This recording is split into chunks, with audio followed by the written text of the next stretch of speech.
नमस्कार मंडळी, श्री स्वामी समर्थ. ज्या घरात अधिक मासात विष्णू सहस्रनाम ऐकले जाते व त्याचे पठण केले जाते त्या घरात अफाट श्रीमंती येते. मित्रांनो, ज्या घरात विष्णू सहस्रनाम ऐकले जाते त्या घरात श्रीमंती येते. अशा घरात दारिद्र्य नावालाही उरत नाही. विष्णू सहस्रनाम म्हणजे एक अशी साधना जी अशक्य गोष्ट सुद्धा साध्य ते विष्णू सहस्रनामाने आपल्या सर्व ग्रहपीडा, शत्रुपीडा, वास्तुदोष, पितृदोष, स्वभावदोष नाहीसे होतात. विघ्ने, संकट दूर पडतात. काही लोक म्हणतात की आमच्या घरात पैसा टिकत नाही, किती कमावलं तरी हातात राहत नाही. घरात सतत तणाव असतो, माणसांचा अपमान होतो, आपली किंमत राहत नाही, नशीब साथ देत नाही, मन कायम अस्वस्थ राहतं, शरीर थकलेलं वाटतं, विचारांमध्ये नकारात्मकता भरलेली असते. देवपूजा करूनही काही बदल होत नाही. पण मित्रांनो, शास्त्र सांगतं की ज्या घरात विष्णू सहस्रनामाचा नाद घुमतो त्या घरात हळूहळू दुःखाची सावली कमी व्हायला सुरुवात होते. कारण विष्णू सहस्रनाम म्हणजे फक्त 1000 नावं नाहीत, तर विष्णूंच्या 1000 शक्ती आहेत, 1000 कृपा आहेत, हजार संरक्षण कवच आहेत आणि प्रत्येक नावामध्ये अशी दिव्य स्पंदनं आहेत जी माणसाच्या शरीरात, मनात, आत्म्यात आणि घराच्या वातावरणात सकारात्मक ऊर्जा निर्माण करतात. एकादशीच्या रात्री 12 वाजता स्नान करून विष्णूपुढे राम, शिवाजी, पांडुरंग, कृष्ण, फक्त नृसिंह नको आणि तुपाचा दिवा व उदबत्ती लावून विष्णू सहस्रनामाचे 12 पाठ पार एकादशीने केले तर साक्षात भगवंताचे दर्शन होते. नंबर 2. श्रीकृष्ण श्री विष्णू यांच्या अच्युत, अनंत, गोविंद या 3 नावांनी कोणत्याही प्रकारचा रोग होत नाही. नंबर 3. आपल्याला कुठल्याही कामासाठी घरातून बाहेर पडायचे असेल तर तेव्हा उंबरठा बाहेर उजवे पाऊल ठेवण्याआधी मनातल्या मनात 4 वेळा नारायण नारायण नारायण नारायण असे नाम घ्यावे. नंबर 5. दर बुधवारी 4 वेळा विष्णू सहस्रनाम म्हटले तर आपल्या सर्व पितरांना सद्गती मिळते. नंबर 5. नियमितपणे रोज 12 वेळा विष्णू सहस्रनाम 6 महिने म्हटले तर आपले सर्व प्रारब्ध नष्ट होते. इहलौकिक कीर्ती व मोक्ष प्राप्ती होते, म्हणजेच भुक्ती, मुक्ती व प्राप्त होतात. नंबर 6. 15,000 वेळा विष्णू सहस्रनाम म्हटले तर एक विष्णू याग केल्याचे फळ मिळते असे भागवतात लिहिले आहे. नंबर 7.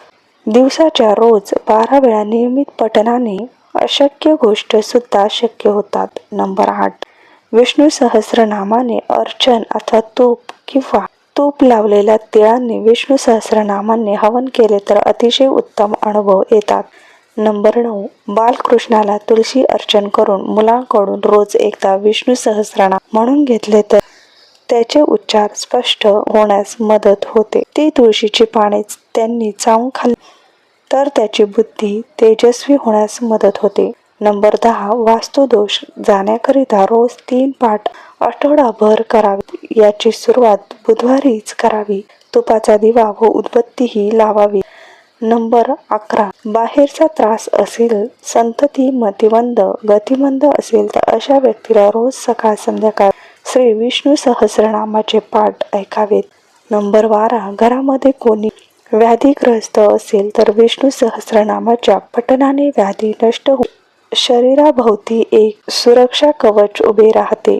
नंबर 13. श्री विष्णू मंदिरात बसून जो कोणी या स्तोत्राचे पाठ करतो त्याचे सर्व अहित नाहीसे होते, त्याला छळणाऱ्या सर्व गोष्टींचा परिहार होतो. नंबर 14. विष्णू सहस्रनामासाठी जो रुद्रशाप विमोचन विधी दिला आहे त्याच्याऐवजी विष्णू सहस्रनामाच्या आधी व शेवटी 3 वेळा ओम नमः शिवाय आणि 3 वेळा ओम नमो भगवते वासुदेवाय असा जप नक्की करावा.